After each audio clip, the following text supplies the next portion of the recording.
Hello, everyone.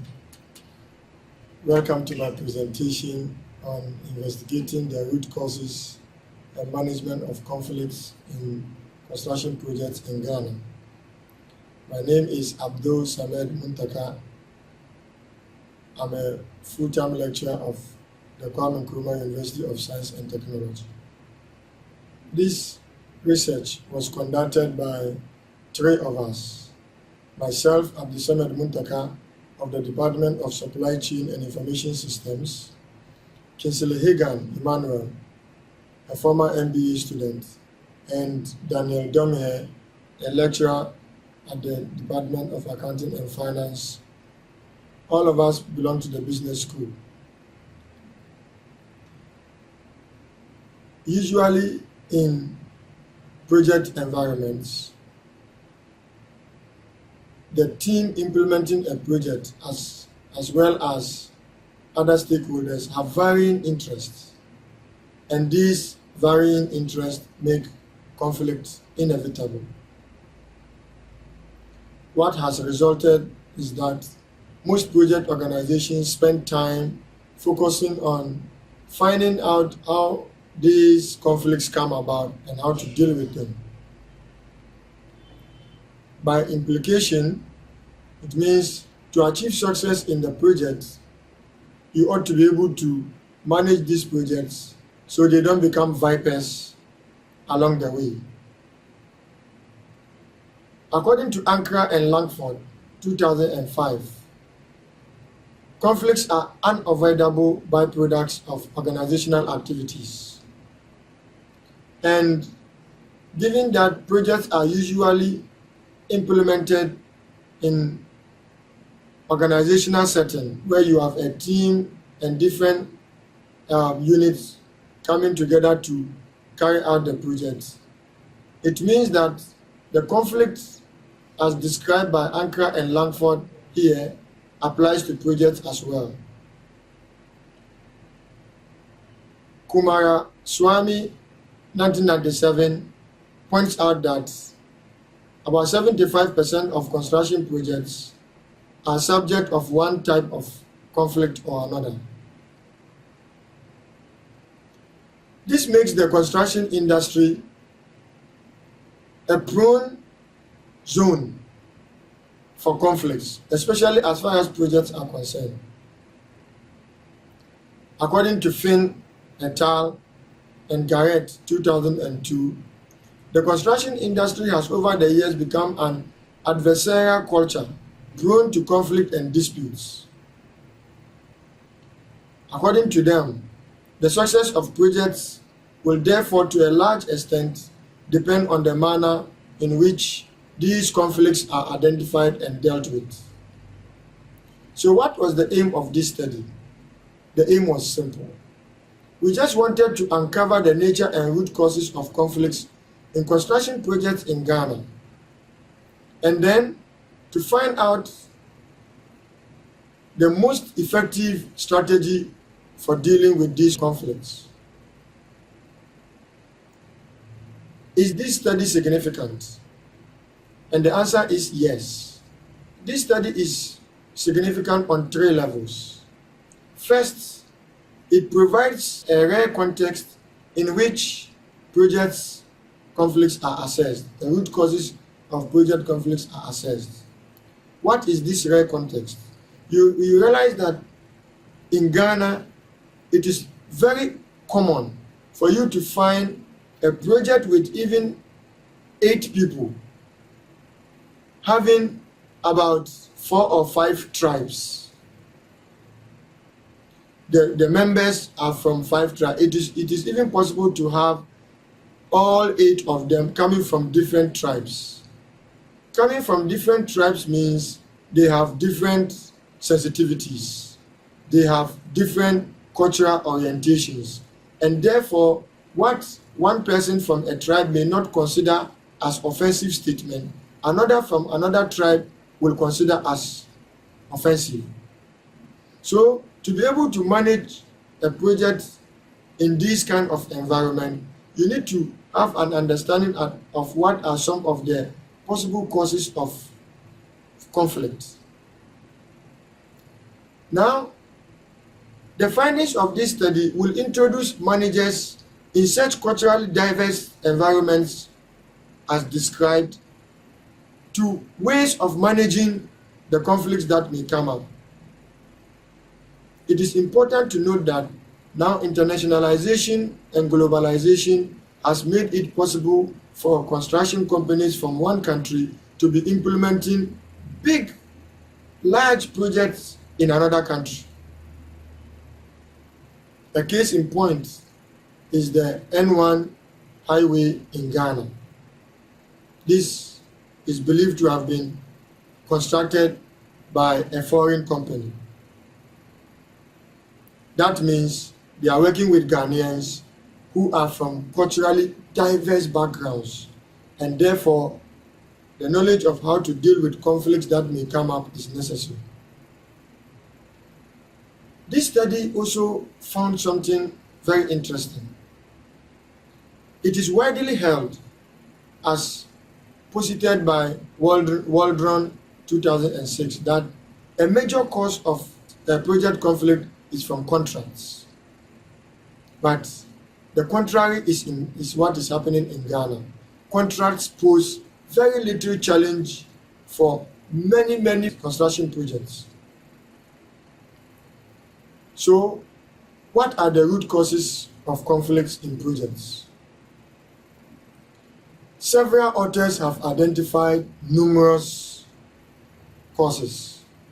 For example, Waldron 2006 identified variations in scope, contract interpretation, EOT claims, site conditions, late and incomplete or absence of standard information. Now, Chu and Yu 2006 found that task interdependency, differentiations, communication obstacles, tensions, and personality traits, in addition to other environmental conditions, posed the major problems. In their opinion, non-performance, payment, and time are the triggers of such conflicts. Payment and budget, performance, negligence of quality was identified by Conlin et al. In 1996. Rice, 1994, identified poor management, adversarial culture, poor communication, among others, as the major causes of conflict. Now, all these point to the fact that conflicts exist in construction projects and must therefore be managed for success to be achieved. How did we go about it? The methodology. First, we conceptualized conflicts as an event that has the tendency of taking the attention of a project implementation team away from the task at hand, or an event that has the tendency to influence the direction, organization, and successful execution of a project.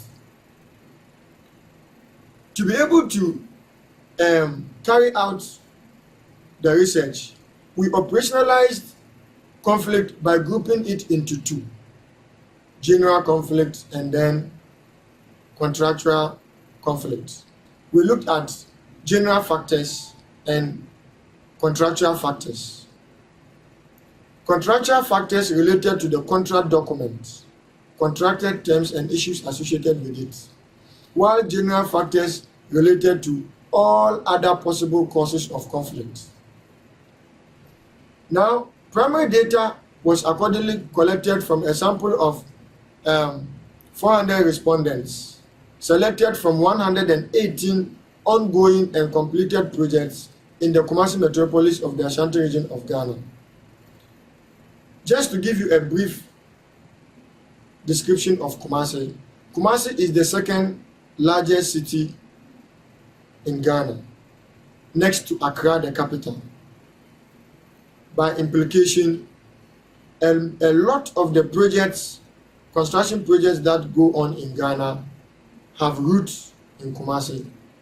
First of all, it is central, with people coming from the north and to the south passing through Kumasi, and those going from the south to the north passing through Kumasi.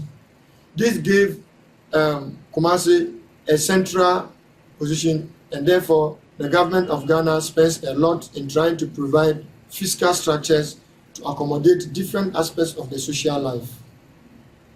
Now, respondents for this study were expected to have been involved in construction business for at least 1 year. Our belief is that if you are engaged for a minimum of 1 year, you should have at least come across one conflict or another. Response rate for questionnaires sent out was 86%. We sent out questionnaires and they were completed and returned. Of the 400 questionnaires that were sent out, about 328 were completed and returned.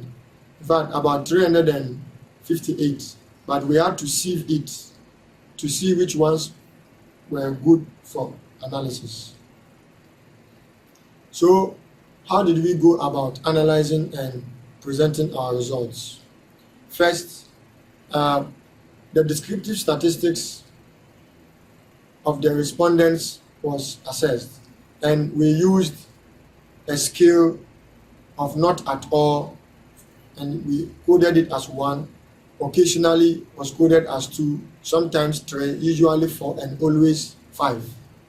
So if we look at contractual related factors that cause conflict, people were asked series of questions and they were supposed to indicate whether those issues happen always, they happen usually, sometimes, occasionally, or never at all. The same applied to general factors.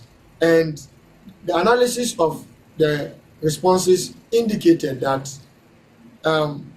general causes of construction conflict, project conflicts, were on the average higher than conflicts emanating from contractual arrangements.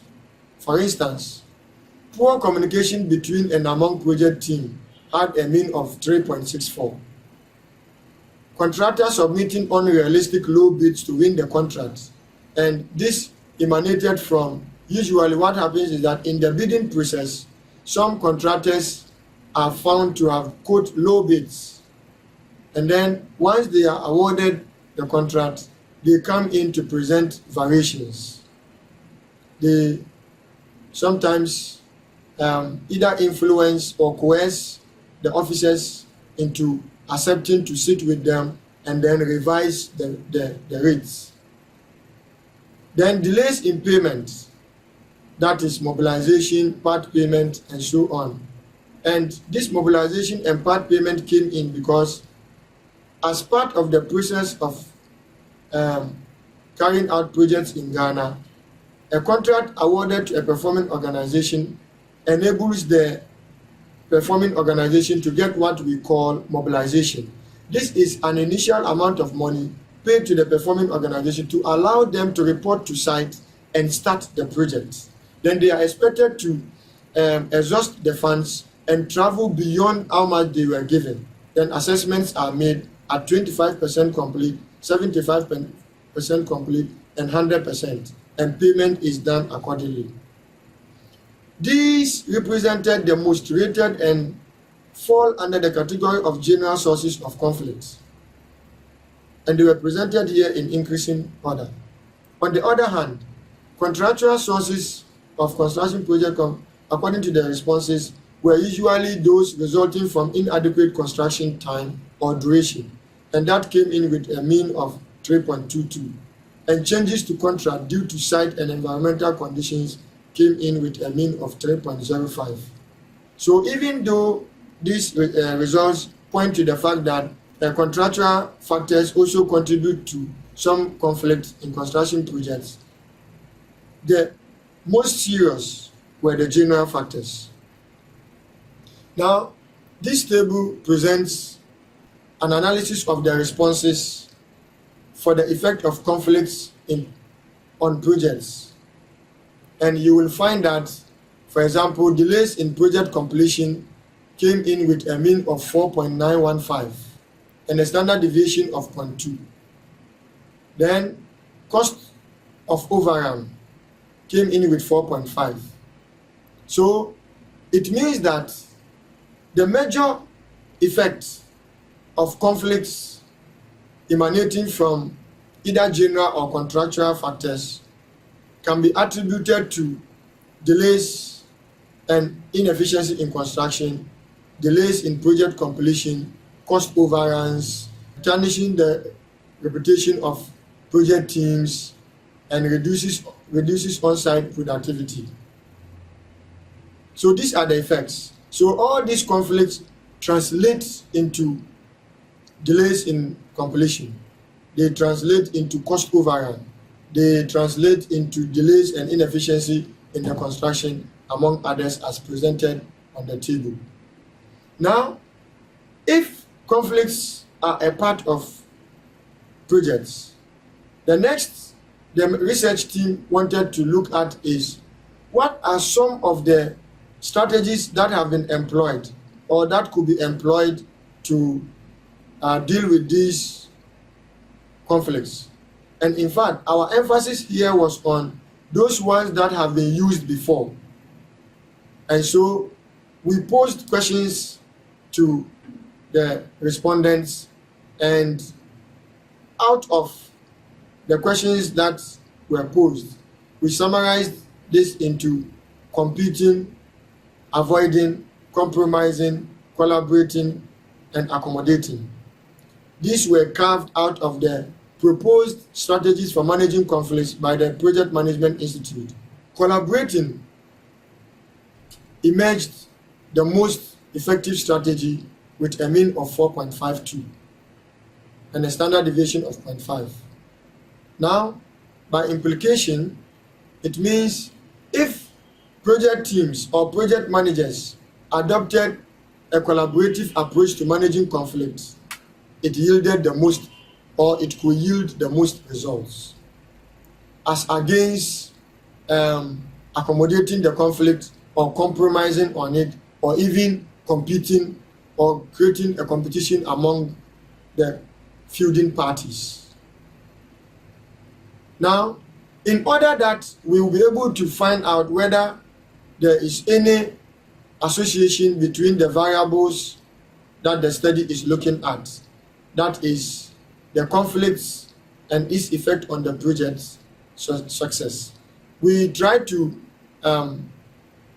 do a correlation analysis, and we chose the Spearman's correlation analysis, and we carried this out with SPSS version 18.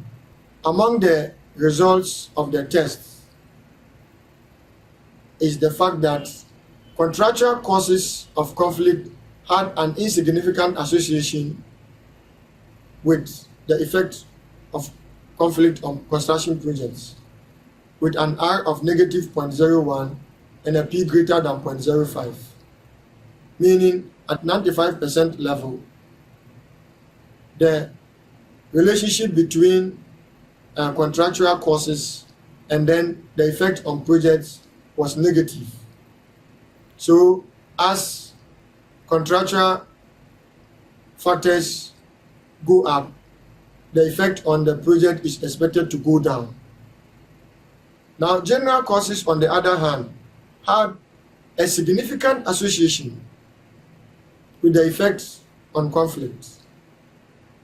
So that one too was negative, generally pointing to the fact that there exists an inverse relationship between conflicts and what effect they have on projects. Now, among the 5 construction conflict management strategies proposed by Thomas and Killman in 1974, competing came in with an R of 0.212 at the 99% level, and compromising had a significant and positive association with managing contractual conflicts, meaning that where you compromise or you introduce competition, some positive results could be achieved.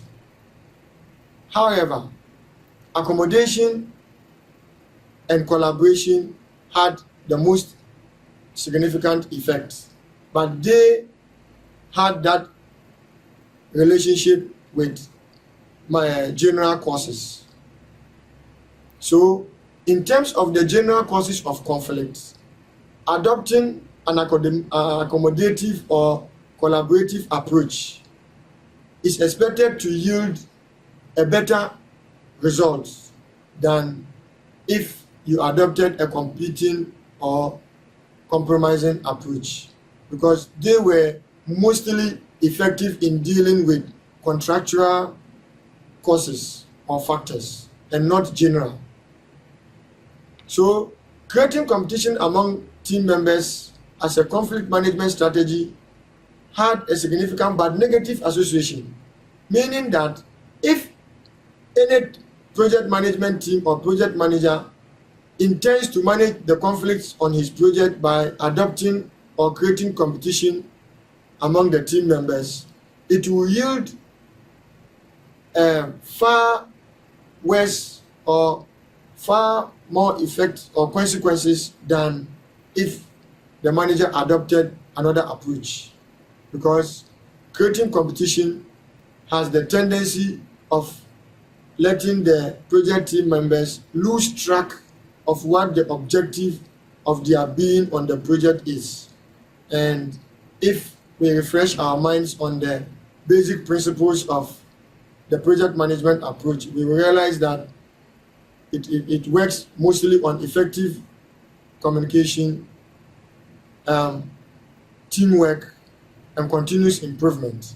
So, by creating competition, first, everybody will want to hide what they are doing because they want to be the ones to succeed, and therefore communication will suffer. People will not see themselves as working together to achieve a common goal. They will see themselves as having a goal to achieve to prove a point. And that means at the end of the day, the project suffers. Competition also had a negative association with effect of conflict on construction projects, while accommodate also had a significant but negative association with the effect of conflict. What all this implies is that conflict management strategies are effective in minimizing the adverse effect of conflict on construction projects, because they all tended to be negative. But some of them appeared to be more receptive to contractual factors like accommodating and compromising, while the others, collaborating and accommodation, had a better effect on general causes. So the conclusion, first of all, is that construction project contracts are not a major source of conflict in construction projects in Ghana. Factors relating to the environment and site of the construction project generated more conflicts than the contractual document. A revealing finding was that competition and accommodating strategies had a significant influence on minimizing the effect of conflicts on national projects, meaning that if any project manager from anywhere in the world is coming to Ghana with the aim of carrying out a project, then since conflicts are inevitable, the manager or team should adopt a more accommodating strategy than an adversarial one. The finding of this study adds to the growing consensus that the major causes of conflict related more to the circumstances of the construction project than the contracted terms. And for me, this is one of the contributions of this study to knowledge.